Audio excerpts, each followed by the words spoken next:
BBR TV న్యూస్కు స్వాగతం. నేను మీ హనుమంతరావు. ఈరోజు అనకాపల్లి జిల్లా యలమంచిలి నియోజకవర్గం గౌరవ శాసనసభ్యులు యువి రమణమూర్తిరాజు కన్నబాబు, మాజీ DCCB chairman U Sukumar Varma Teja, Visakha dairy chairman Adari Anand Kumar మరియు యలమంచిలి మున్సిపల్ చైర్మన్ పీలా రామకుమారి సంయుక్తంగా జెండా ఊపి యలమంచిలి ప్రజల చిరకాల స్వప్నమైన రైల్వే ఫ్లైఓవర్ మీదుగా ట్రాఫిక్ను ఈ రోజు నుండి అనుమతించడమైనది. ఈ సందర్భంగా పార్టీ క్యాడర్ పెద్ద ఎత్తున బ్రిడ్జిపై నుండి బైక్ ర్యాలీ నిర్వహించారు. ఈ కార్యక్రమంలో 4 మండలాల నాయకులు, అలాగే యలమంచిలి పట్టణ మరియు రూరల్ ప్రజాప్రతినిధులు, నాయకులు, కార్యకర్తలు పెద్ద ఎత్తున పాల్గొన్నారు.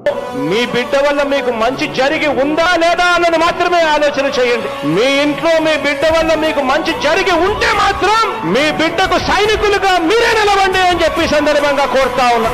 ఇచ్చిన మాట తప్పితే ఓటు వేయొద్దని చెప్పిన దమ్మున్నడు జగను. చెప్పిన మాట చెప్పినట్టుగా చేసిన మా రాజన్న కొడుకుర జగను.